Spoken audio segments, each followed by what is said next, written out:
Hi friend, welcome to game of winning. आज की इस वीडियो में काफ़ी सारी इंटरेस्टिंग अपडेट्स होने वाली हैं। अपडेट से भरी हुई है ये वीडियो, तो वीडियो शुरू से लेकर लास्ट तक जरूर देखिएगा। हाँ, पसंद आए तो लाइक करे बिना मत जाइएगा और चैनल पे न तो चैनल को सब्सक्राइब करना बिल्कुल ही मत भूलिएगा।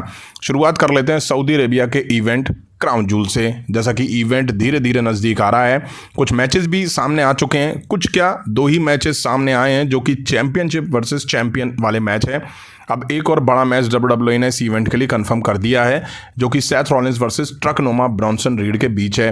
अब इनके बीच रॉ के कुछ एपिसोड में जैसी चीज़ें दिखाई दी हैं, उसके बाद उम्मीद भी थी कि इनके बीच इस इवेंट में मैच दिखेगा और WWE ने इस मैच को कंफर्म कर दिया है। अब आप बताइएगा कि इन दोनों में से सऊदी अरेबिया का मैच कौन जीतेगा। नेक्स्ट बात कर लेते हैं रेसलमेनिया 41 के बारे में। जैसा कि रेसलमेनिया 41 19 एंड 20 अप्रैल 2025 को दिखेगा। अब WWE ने रेसलमेनिया 41 के लिए वीडियो टीजर और प्रमोशनल पोस्टर लॉन्च करा है और इसके साथ साथ WWE ने 2 डेज कॉम्बो टिकट्स की सेल भी लाइव की है और उसी के बारे में इस पोस्टर पे बताया है। जैसा कि मैंने बताया, इवेंट पिछले कुछ सालों की तरह 2 दिन का ही है।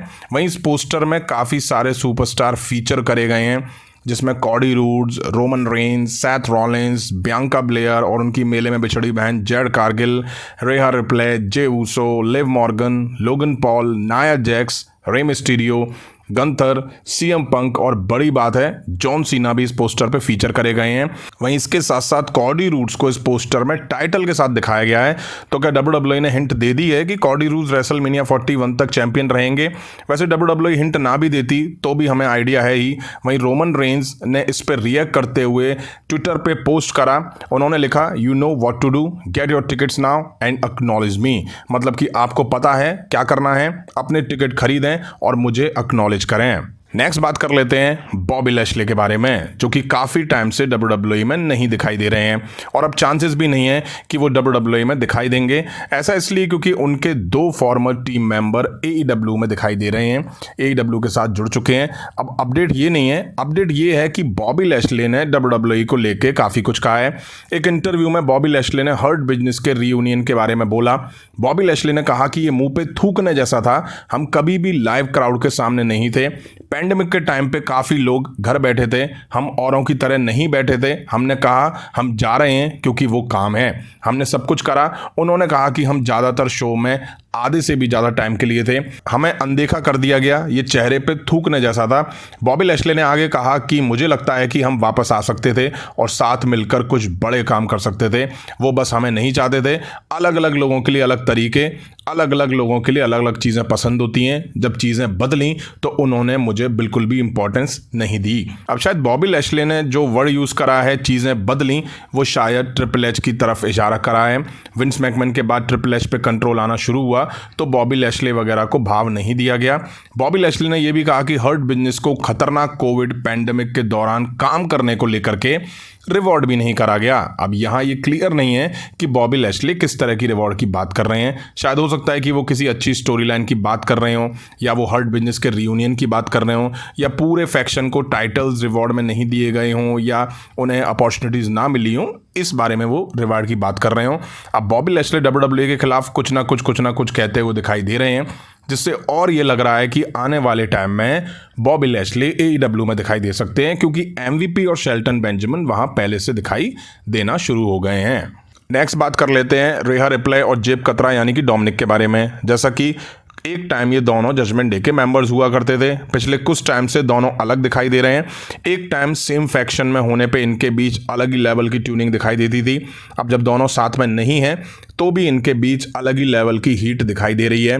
अब इन दोनों को लेकर रेसल वोट्स, बैक स्टेज पास, Q&A पॉडकास्ट के थ्रू ऐसी बातें निकल के सामने आ रही हैं कि करंटली एक लेवल पे ये डिज़ायर है कि इन दोनों के बीच इंटरजेंडर मैच कराया जाए। अब वाकई यार किसी की डिज़ायर हो या ना हो, मेरी ये बहुत बड़ी डिज़ायर है कि रेहा रिप्ले और डोमिनिक के बीच एक बार मैच तो दिखाई दे जाए।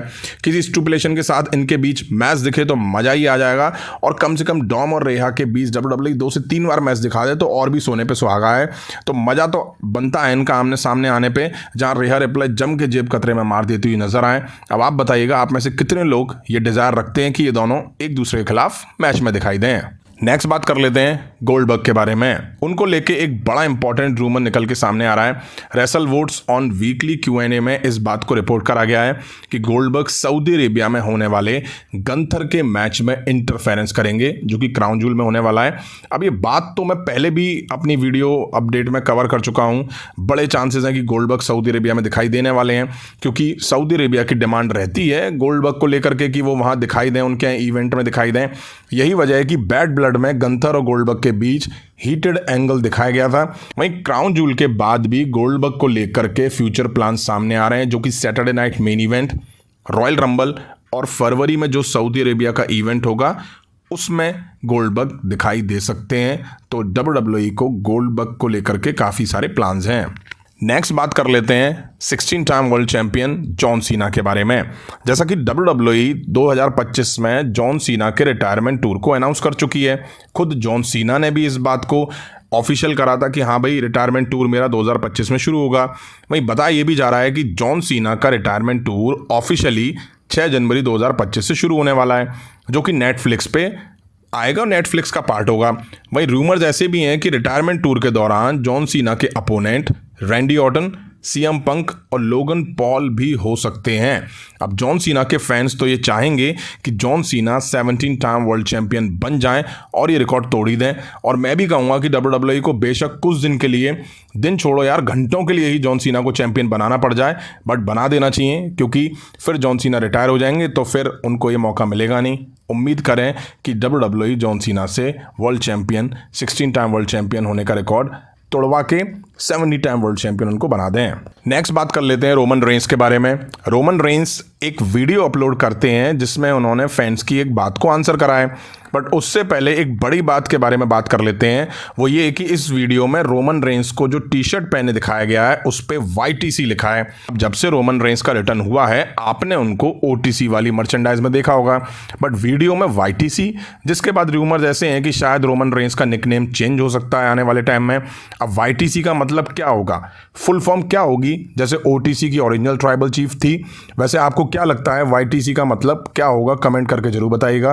वहीं रोमन रेंस से किसी फैन ने पूछा कि कोई भी इस तरह यानी कि रोमन रेंस जैसी शेप कैसे बिल्ड कर सकता है। रोमन रेंस ने आंसर करते हुए बताया कि उन्होंने इतनी इनक्रेडिबल फिजिक कैसे अचीव करी। रोमन ने बताया कि इसमें कोई सीक्रेट नहीं है, कोई शॉर्टकट नहीं है, साफ खाएं, खूब मेहनत करें और शेप में रहें। यही रोमन रेंस ने उस फैन को आंसर करा है। तो फ्रेंड, ये थी WWE से रिलेटेड कुछ इंटरेस्टिंग अपडेट्स। उम्मीद है वीडियो आप सभी को पसंद आई होगी। यहाँ तक देखिए और अभी तक लाइक नहीं करा तो लाइक करें, चैनल पे नहीं हो तो चैनल को सब्सक्राइब करें। मिलता हूँ जल्दी नेक्स्ट वीडियो में। Thank you.